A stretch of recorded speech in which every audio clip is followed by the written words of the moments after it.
bitch.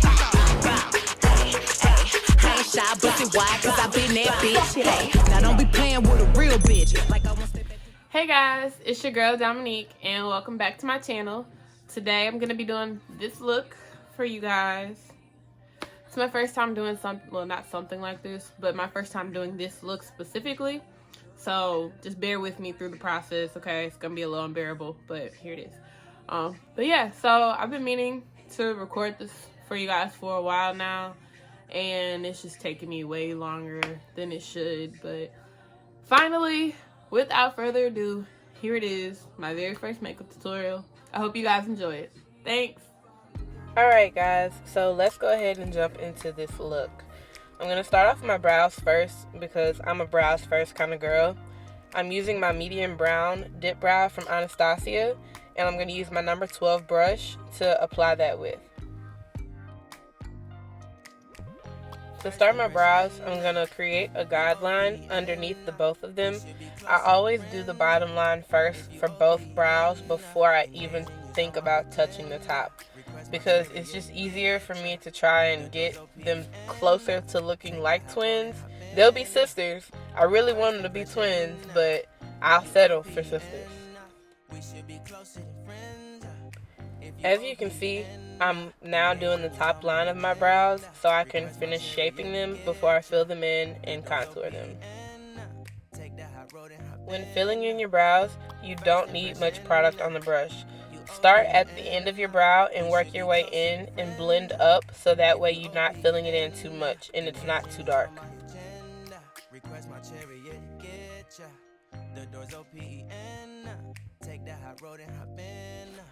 So now I'm using my Fenty Beauty Pro Filt'r Concealer in the shade 360 to sculpt my brows and define the lines underneath and on top of my brow. I'm a perfectionist and I love my brows, so this honestly is probably what takes me the longest. So if you struggle with keeping your eyebrows at the same level, form a bridge with the concealer between the tips of your brow right above your nose. This, I found this really helps me make sure the shape and the size and the length, kind of all the little minor details of your brows that make or break it, are right where I want them.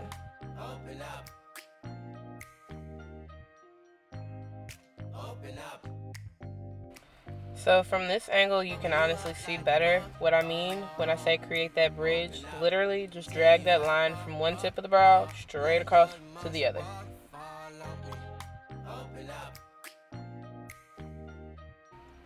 Now that my eyebrows are shaped, I'm going back and forth between my number 12 and number 20 Anastasia brow brushes to really define and sculpt them how I want to and just reinforce and define those lines.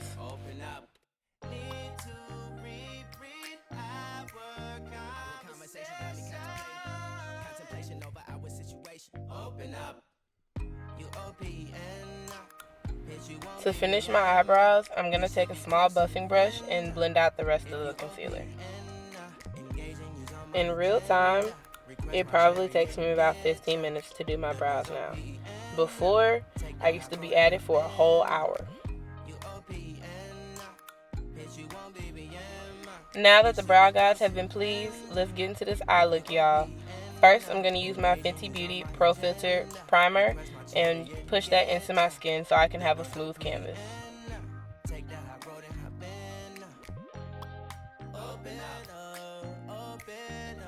For my transition shade, I'm using Rusted from the James Charles palette. I started by packing it into my corners, like the corners of my lid, and I blended it into the upper crease toward the inner corner of my lid. And you just see me going back and forth between each eye just to make sure that it's really blended out. Next, I'm going in with Escape, which is the darker of the two purples. I started by packing the shade into my inner corners and blended it into my crease. Basically the same thing I did with Rusted, but this time I'm focusing more towards my lid and, giving that real smoky effect in the corners. So I started with a small tapered brush to really pack the pigment in so that it's vibrant. and then I went in with the fluffy brush to blend it out some more, and I just kind of go back and forth between the two to really blend it out and pack it in how I want to. Now, since we're doing a cut crease, you know I got to break out the P. Louise base for eyeshadows. Honestly, I used to use concealer before I bought this, but because I heard how like highly recommended it came, I said, you know what, might as well break down and buy it. Also bought some palettes and some brushes. Probably didn't need to, but here we are. So the first eye I kind of messed up on, but the second one, you can see the shape I would really like to have on the first one. I don't want it too far into my inner corner, but I also want to create and cover most of my lid. Now that we've kind of cut our lid how we want to, we're going to go back in with the shade Rusted, the first one we used, and we're going to pack it all over that crease. The second one, I just kind of created a shape. I'm, learning as I go. I didn't really know what I wanted to do, but just pack that color in, for the most part, into the center of your lid and just kind of all over. So you see on this eye, I'm just kind of creating a shape. I don't really know what I'm doing. The first one I was like, maybe I shouldn't have done it like that, and I should have just made a shape with it. So that's what's going on here. But it doesn't really matter how you do it, just as long as you make sure everything is blended out. Taking Casablanca from the Moroccan Spice Palette by Fenty Beauty, I'm using a shadow brush that's a little damp and just spreading that across the center of my eyelid over top of Rusted. Using a fluffy brush, I'm blending Escape into the inner and outer corners of my eye to take away the line of demarcation and really define my smoky eye.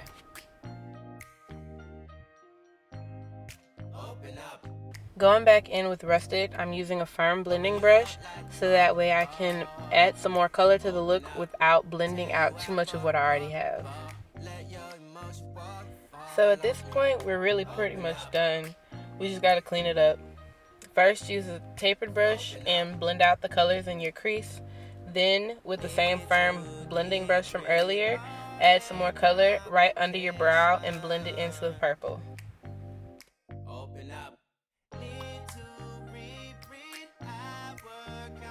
Now that we're done with our eyes, it's on to the face. Taking my Fenty Beauty Pro Filt'r foundation in shade 385, I'm using just the foundation brush I have and just buffing that, blending that, however you want to call it, whatever, into my skin and into my neck.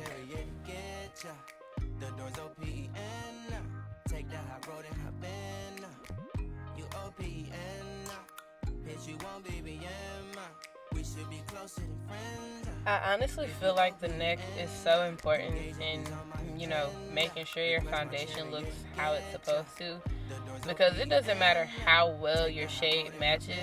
If it's not blended into your neck, it look crazy. I'm highlighting using my Fenty Beauty Pro Filt'r concealer in shade 330, and before I actually use my beauty blender to buff it out, I'm going to let it dry down a little bit.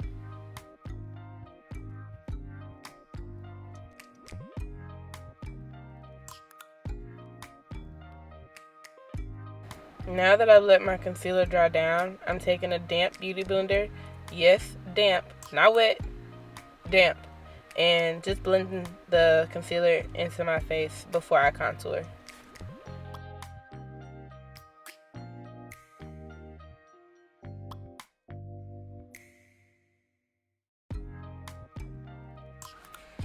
So please excuse my face, but this is one of the first times I've really contoured. I mean, I've done it before this video, but I haven't done it often.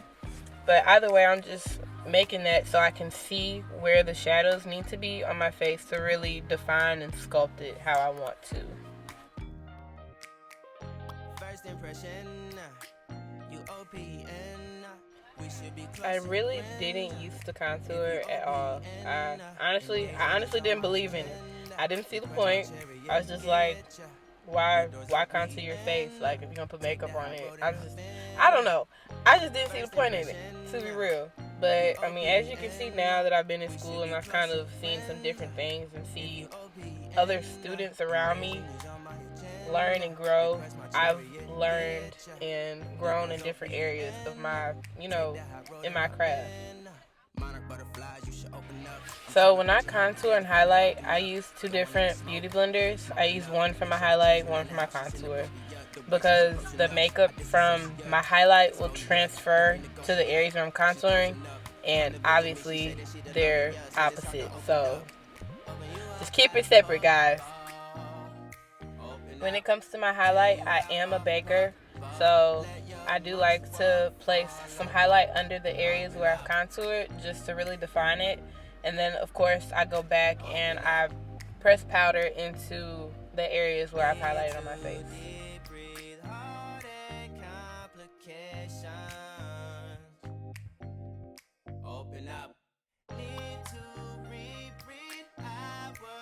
While I'm baking, I'm going back into my eye look with a tapered brush and dipping that into the shade Single from the James Charles palette and blending that into my lower lash line to really finish the smoke out look that I want.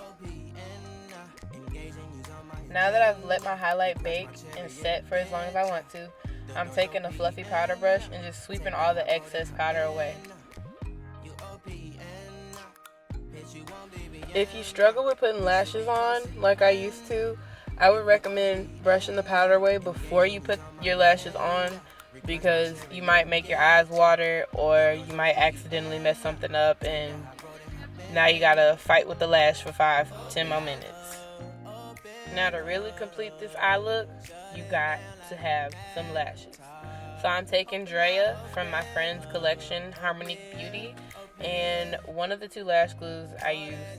Those are my favorite to apply lashes with, because when you put it on, it's really easy to apply, it's not super watery, and it doesn't take long for it to get tacky, so you can just pop your lashes on real quick.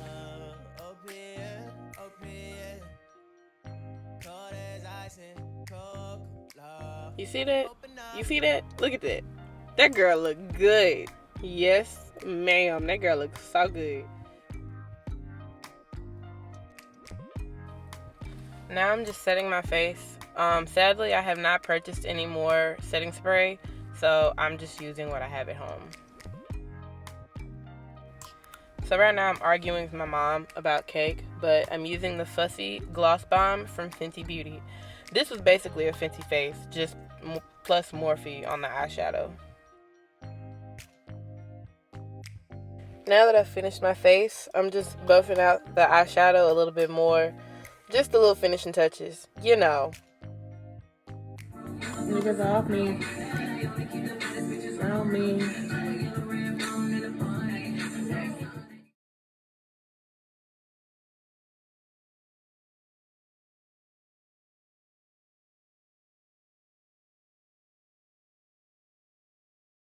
So if you have made it this far, we are finally finished.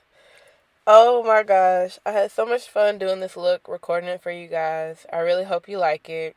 And yeah, y'all just like, subscribe, drop some comments below. Let me know what you think. But thank you for watching.